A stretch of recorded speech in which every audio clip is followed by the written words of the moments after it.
Hey, Andrew here for mynexttablet.com. Today with an unboxing of the brand new Samsung Galaxy Tab S4. Yeah, the Samsung Galaxy Tab S4 was announced a couple of weeks ago and now it is available pretty much everywhere. In Europe, the United States should be, and it should be available in Asia. If not right now, then it should be pretty soon. And yeah, in Europe it costs 699 euros and it should be similar in US dollars, right? 699 US dollars. And yeah, in this video we want to unbox it. I've got the Wi-Fi version with 64 gigabyte. You can also get it with 256 gigabytes. And yeah, let's unbox it. This is the tablet. It's quite expensive for an Android tablet, but let's put it to the side first and then let's see what else is inside the box. And one major feature, I've seen it already, is the Samsung S Pen that's included. So you don't have to buy it separately, which is quite nice. And yeah, it has been included with the Galaxy Tab S3 from last year as well. And I've got my review of that one up already for over a year. So if you want to check out the previous version, you can do so on this channel. And this is the S Pen, and yeah, it's a bit disappointing already. It feels really cheap. This is all plastic and it's glossy plastic. It feels like a cheap pen. Yeah, sadly, that's really how it is. That's the first impression. The build quality here is not that great. The Apple Pencil feels much nicer and the Microsoft Surface Pen feels even nicer. I've got the Huawei M Pen Lite here, which is not a fair comparison with the Lite version, but this one feels nicer as well. But however, the S Pen here, I think it does not need any battery, while the other ones here, they do. Alright, yeah, so we've got a button here.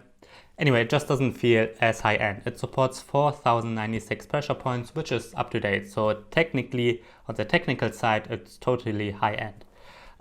Let's put it to the side here first, and then let's see. Here we've got quick start guides and probably a warranty card.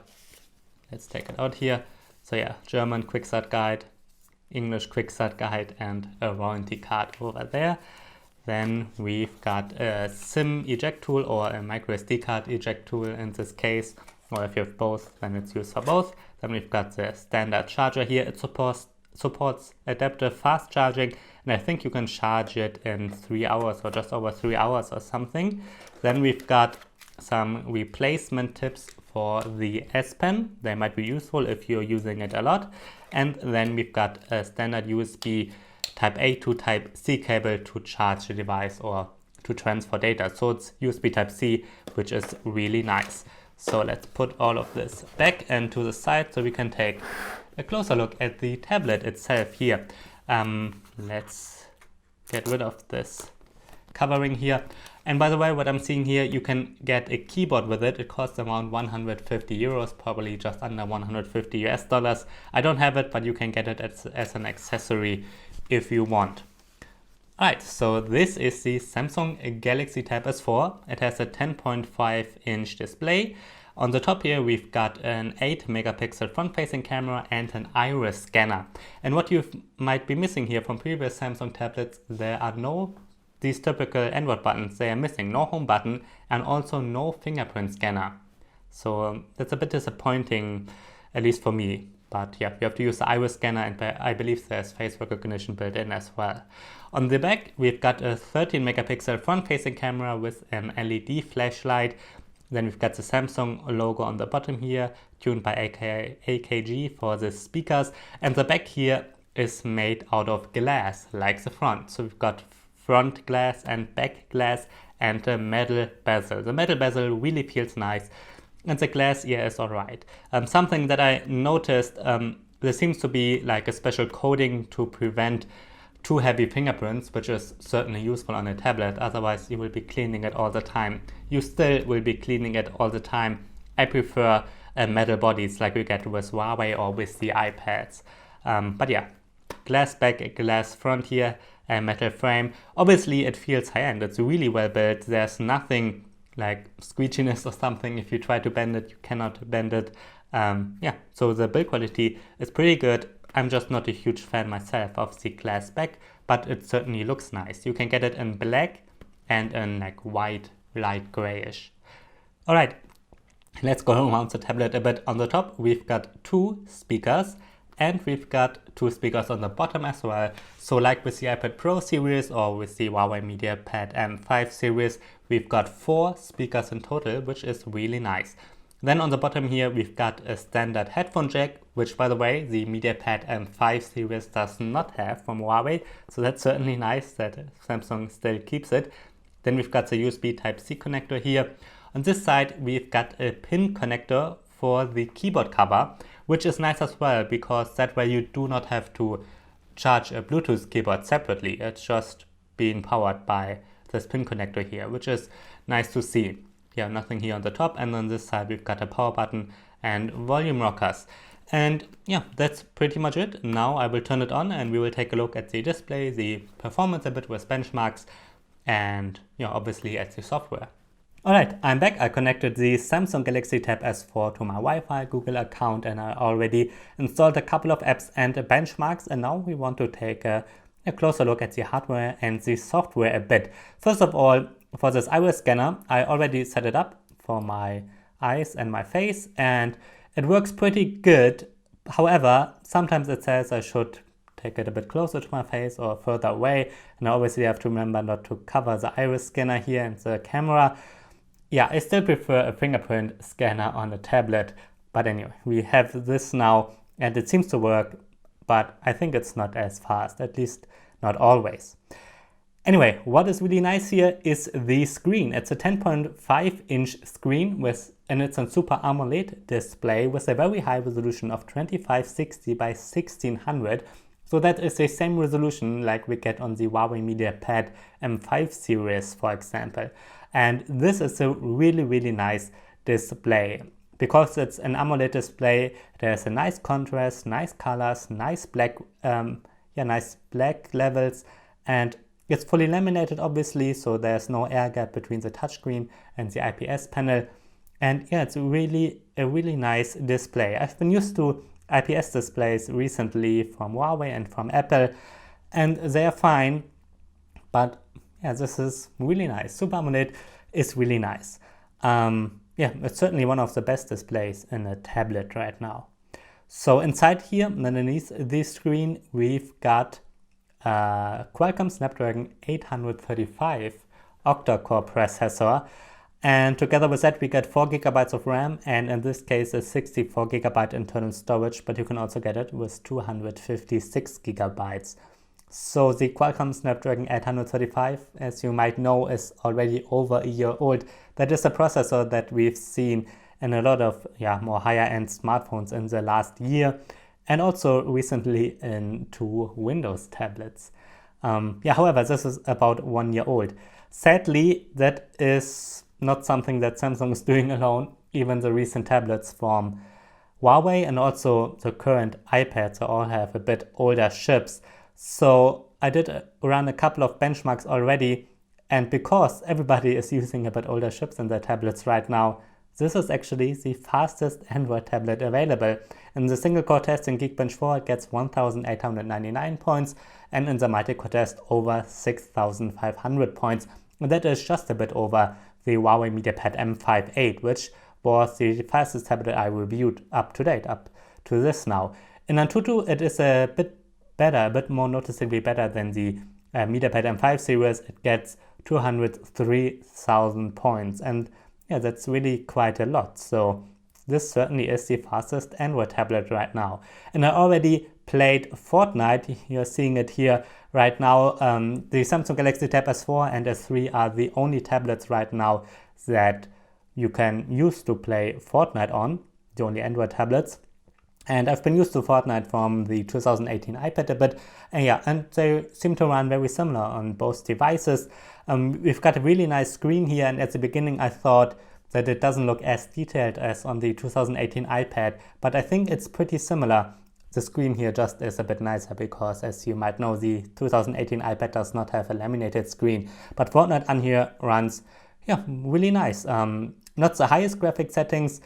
The super higher one, you couldn't turn it on here. Maybe that works on the Galaxy Note 9. I'm not sure about that. But yeah, Fortnite runs nice here, and this certainly will be one of the best gaming tablets, at least Android.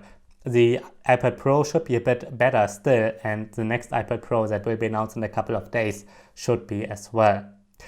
Alright, another screenshot I did is from the storage before I installed anything, before I installed any updates, and out of those 64 gigabytes, there are 50.7 gigabytes still free to use by yourself. Yeah, and on here runs Android 8.1 Oreo, and we can quickly confirm that in the settings here. And there we go, it is Android 8.1.0 Oreo, so it's fairly recent. There's no Android 9.0 Pie yet. However, if you like to have relatively regular updates, you might actually want to spend the extra money for the Samsung Galaxy Tab S4, because in the past Samsung has been a lot better with updates than Huawei or Lenovo or pretty much all manufacturers. That's a bit sad, but it has been the case. Usually the Samsung Galaxy Tab S series gets at least 2 major versions updates. At least that was the case with the first Galaxy Tab S and the Galaxy Tab S2, and the Tab S3 was among the first ones to get Android Oreo as well, and I think that one should get Android Pie. So I think this one will get at least 2 updates based on the history. Obviously I cannot promise anything, I don't know what Samsung is planning here. Yeah, but that's certainly something to keep in mind. On Android, Oreo runs the Samsung Experience UI, which is a successor to TouchWiz that you probably know from Samsung. And yeah, it looks just like the Samsung Experience UI. In the past, Samsung UIs had been quite a bit overloaded, but that changed recently, and that is the case here too. I don't think it's overloaded. It feels much cleaner and much more modern than, for example, the Emotion UI from Huawei, that are always, it's a bit too much what Huawei is doing there. You can customize it and then it's fine, but it's always a bit too much. This one seems quite nice out of the box. There's not too much pre-installed, but there's still a bit. Obviously, there are a couple of Samsung apps, like Samsung Note apps, calculator, files manager, but those are things that we want. There's also kids mode and own email apps. They even have an own browser. That's maybe not necessary. The Microsoft apps are pre-installed. That seems to be the case on most tablets these days. So Microsoft is doing some deals there. And there's a secure folder and a calendar app and so on. So yeah, there's really a lot pre-installed, but not as much as on Huawei. And everything really just feels more modern. And by the way, that includes the keyboard. I don't know if you remember the SwiftKey keyboard for Huawei devices. On a tablet, I really don't like that one. I always use the Google keyboard instead, which is much nicer. But on the Samsung, obviously you can use any keyboard that you want as well. But at least the tablet keyboard is pretty decent here. You can use it, and it's actually nice to use. Not too bad at all. So overall, I like the UI. Obviously, it's not vanilla Android, but it's really not too bad. Now, let's take one thing. There's one major difference compared to last year, and that is Samsung DeX, which you can turn on now, and that is a desktop mode. We've already seen desktop modes for the Lenovo Tab 410 Plus last year, and now this year for the Huawei MediaPad M510 and M5 Pro. They all have desktop modes, and now Samsung, they had one last year, but not for the tablets, but for the Galaxy Tab S4, they now support Samsung DeX, and that really is a desktop mode.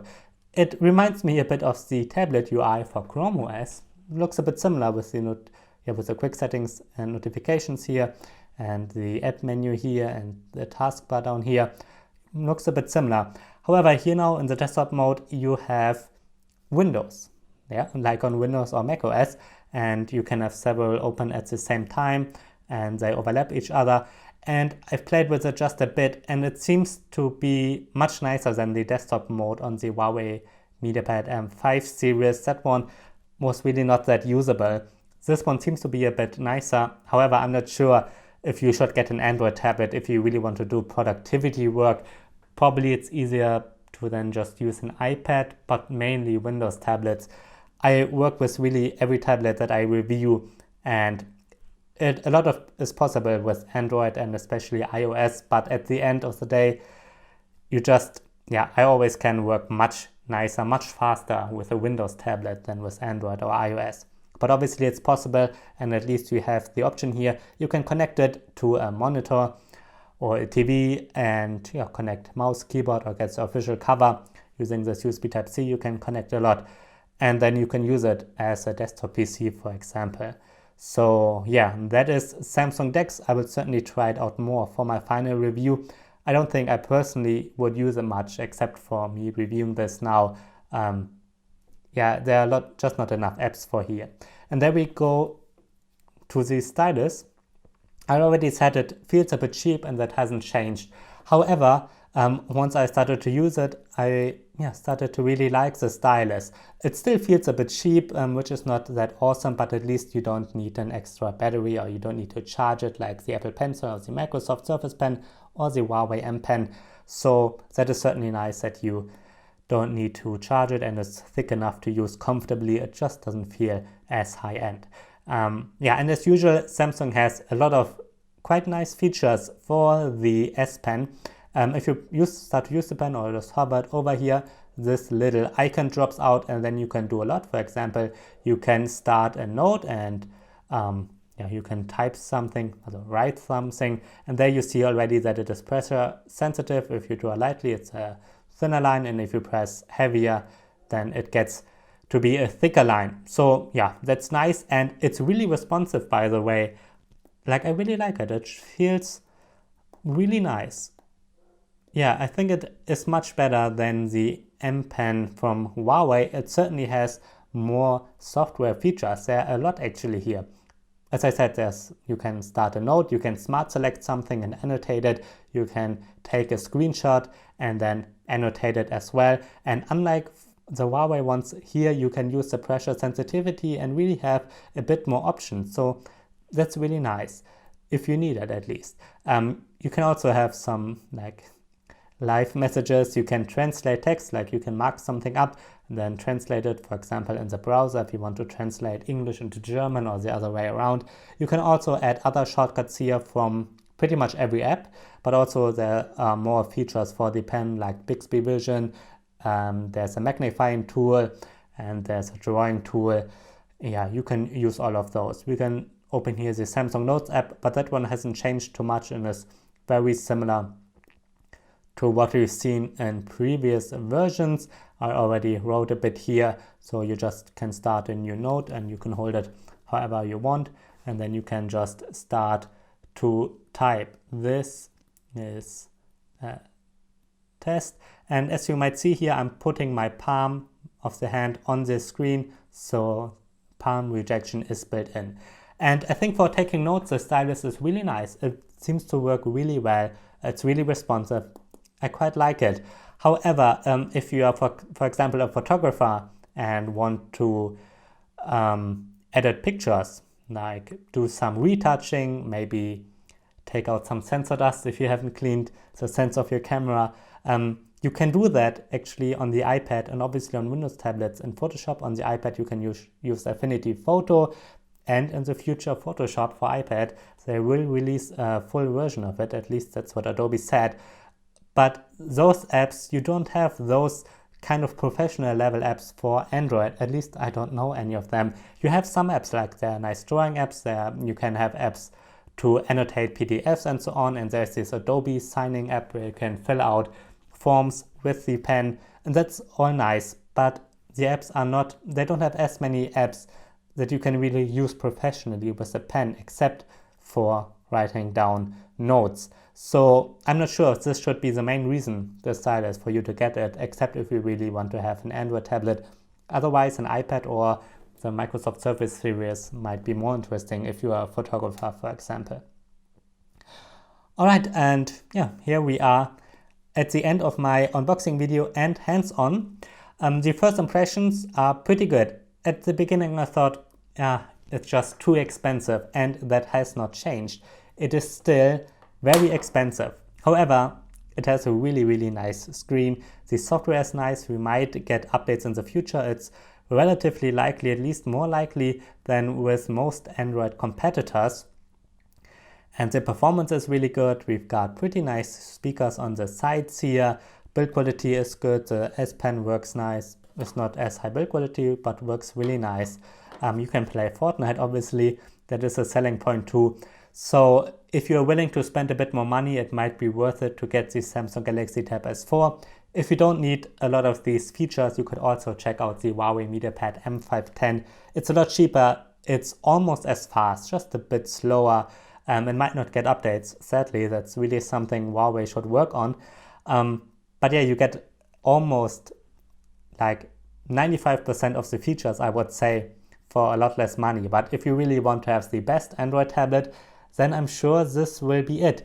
I still have to do my review. I have to test it out further. Who knows? There might be something wrong with it, but I hope not.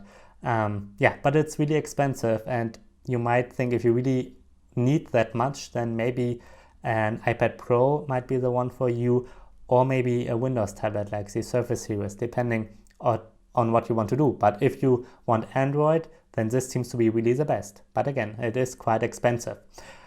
Anyway, no matter when you're watching this, this is not the final review. As I said, it will be released later because I still have to do it. But whenever you're watching this, go to mynexttablet.com/best when you're looking for a new tablet, and there you always see my current recommendations, which I'm always updating. And I'm sure the Samsung Galaxy Tab S4 will be in a couple of these lists.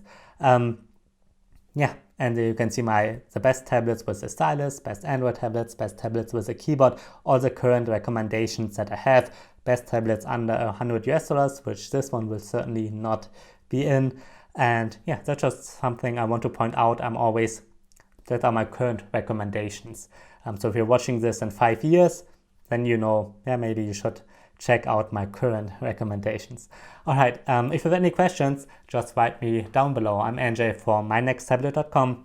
Thanks for watching.